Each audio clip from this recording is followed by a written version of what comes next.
প্রস্তাবিত বিধান এবং কয়েকটি ক্ষেত্রে ভ্যাট কমানোর জন্য মাননীয় অর্থ এবং পরিকল্পনা মন্ত্রীর দৃষ্টি আকর্ষণ করতে চাই।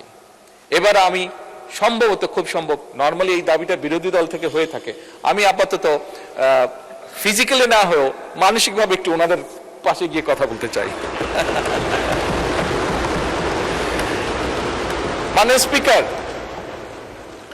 এবারের বাজেটে ব্যক্তি করদাতাগণের আয়কর অব্যাহতির সীমা 2026-27 এবং 27-28 কর বছরের জন্য 3,75,000 টাকা, 2028-29 এবং 29-30 কর বছরের জন্য 4 লাখ টাকা এবং 30-31 কর বছরের জন্য 4,50,000 টাকা প্রস্তাব করা হয়েছে।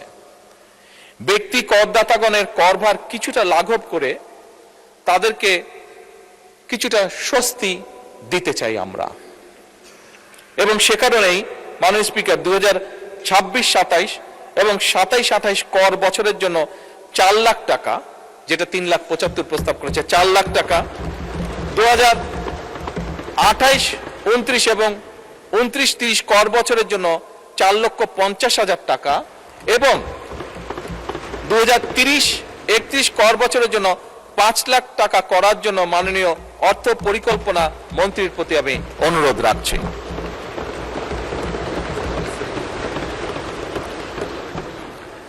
মাননীয় স্পিকার, প্রস্তাবিত বাজেটে স্বপ্রণোদিত বিনিয়োগ প্রদর্শন সংক্রান্ত একটি বিধান নিয়ে জনমনে কিছু নানা প্রশ্ন উদ্বেগ আমরা লক্ষ্য করেছি। সেটি পত্রপত্রিকার মাধ্যমে, সোশ্যাল মিডিয়ার মাধ্যমে হোক, আমাদের বিভিন্ন সংসদ সদস্যের মাধ্যমে হোক, বিভিন্ন সমাজের সিভিল সোসাইটির বিভিন্ন ব্যক্তির মাধ্যমে হোক, এটি আমি জানিয়েছি।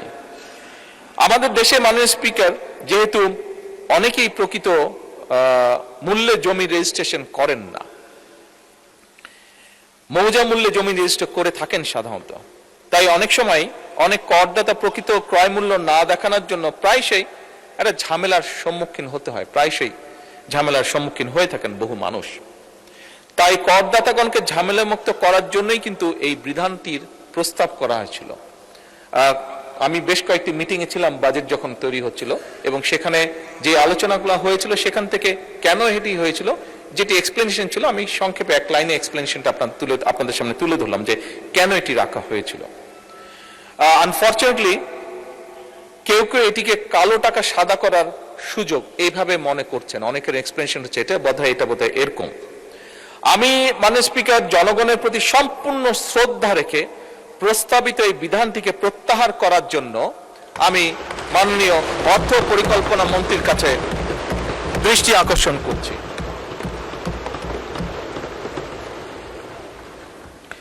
মাননীয় স্পিকার, দেশে বেসরকারি যে বিশ্ববিদ্যালয়গুলো আছে বর্তমানে হ্রাসকৃত 10% হারে কর প্রদান করে তারা। আমি বেসরকারি বিশ্ববিদ্যালয় সমূহে করের হার আরো কমিয়ে 5% করার প্রস্তাব করছি।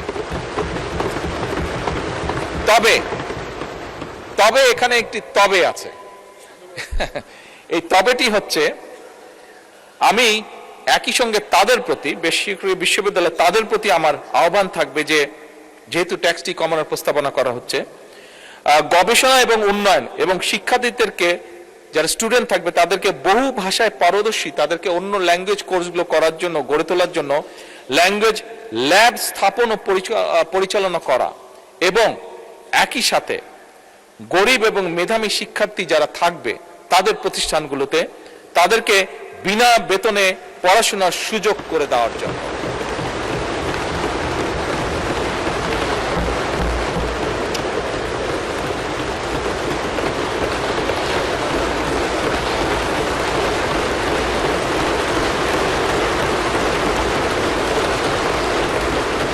মাননীয় স্পিকার, করের আওতা বাড়ানো, স্বাভাবিকভাবে করের আওতা তো আমরা বাড়ানো, এবারের বাজেটে এই লক্ষ্যে একটি প্রস্তাব করা হয়েছিল যে কয়েকটি ক্ষেত্র ছাড়া, স্টুডেন্ট সহ কয়েকটি ক্ষেত্র ছাড়া, যে কোনো ব্যাংক অ্যাকাউন্ট খোলার সময় 3 দাখিলের একটি বিধান রাখা হয়েছিল, বিধানের প্রস্তাব করা হয়েছিল।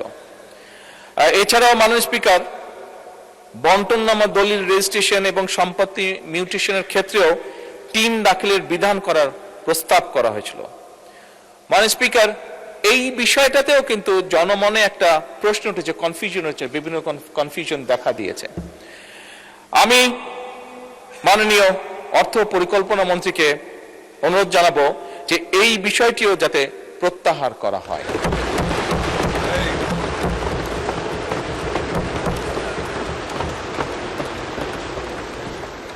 মাননীয় স্পিকার, দেশের 3টি পার্বত্য জেলায় বিশেষ করে ক্ষুদ্র নৃগোষ্ঠী ব্যক্তিগণের যে বেতন এবং তাদের যে আর্থিক পরিসম্পদ হতে যে অর্জিত আয়, এটা ব্যতীত পার্বত্য জেলার পরিচালিত যে সকল অর্থনৈতিক কর্মকাণ্ড থেকে যে অর্জিত আয়, সেটিকে করমুক্ত রাখার প্রস্তাব করা হয়েছে উপস্থাপিত যে বাজেট। আমি মাননীয় অর্থ এবং পরিকল্পনা মন্ত্রীর দৃষ্টি আকর্ষণ করে বলতে চাই যে, বা অনুরোধ রাখতে চাই একই সাথে আমি, যে পার্বত্য জেলা যে ক্ষুদ্র নৃগোষ্ঠী আছে, করমুক্ত আয়ের এই সুবিধাটা আরো একটু বাড়িয়ে তাদের ব্যবসা, কৃষিখাত সহ অন্যান্য আয়ের পাশাপাশি বেতন আয়কেও করমুক্ত করা হোক।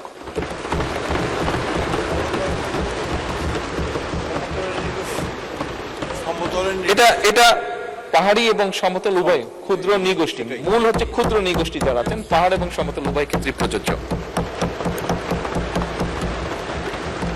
আমাদের এখানে দিনাজপুর, ময়মনসিংহ, এদিকার নেত্রকোনা, এদিকার সদস্যবৃন্দ আছেন অনেকেই, উভয় সাইডে। মাননীয় স্পিকার, দেশের চিংড়ি চাষের প্রসার এবং রফতানি বৃদ্ধির লক্ষ্যে এই খাতের কতগুলো প্রয়োজনীয় বিষয় আছে, যেমন অ্যাকুয়া ফিড আছে, ফিড অ্যাডিটিভ আছে, তারপরে প্রোবায়োটিক্স আছে, ভিটামিন এবং মিনারেলস আছে। এটার আমদানিতে যে সমুদায় আমদানি শুল্ক, রেগুলেটরি শুল্ক এবং সম্পূরক শুল্ক, ভ্যাট প্রত্যাহারের জন্য এবং প্রয়োজনীয় যন্ত্রপাতি এই সেক্টরটাকে আরো বেশি এমফেসাইজ দেওয়ার জন্য যে যন্ত্রপাতি আছে, এটার যে ট্যাক্স আছে, শুল্ক আছে বিভিন্ন রকমের, এই শুল্কগুলো সম্পূর্ণভাবে ভ্যাট এবং শুল্কগুলো প্রত্যাহার করার জন্য আমি অনুরোধ জানাচ্ছি মাননীয় অর্থমন্ত্রীকে। মাননীয় স্পিকার, স্থানীয় শিল্পের, বিশেষ করে স্থানীয় শিল্প আমাদের জন্য অত্যন্ত গুরুত্বপূর্ণ। এই স্থানীয় শিল্পের বিকাশের জন্য উৎপাদনকারী প্রতিষ্ঠান কর্তৃক যে কাঁচামাল আমদানি হয়, বেশ কিছু ক্ষেত্রে রেয়াতি সুবিধা প্রদানের জন্য আমি মাননীয় অর্থ পরিকল্পনা মন্ত্রীকে অনুরোধ করছি। মাননীয় স্পিকার, একই সাথে বিভিন্ন ঔষধ তৈরি এবং স্থানীয় শিল্প প্রতিষ্ঠানের কাঁচামাল হিসাবে মধু ব্যবহৃত হয়, অনেকেই নিশ্চয়ই আপনারা জানেন, বিশেষ করে ফার্মাসিউটিক্যালের সাথে আপনারা যারা বা ফিজিশিয়ান এখানে যারা আছেন।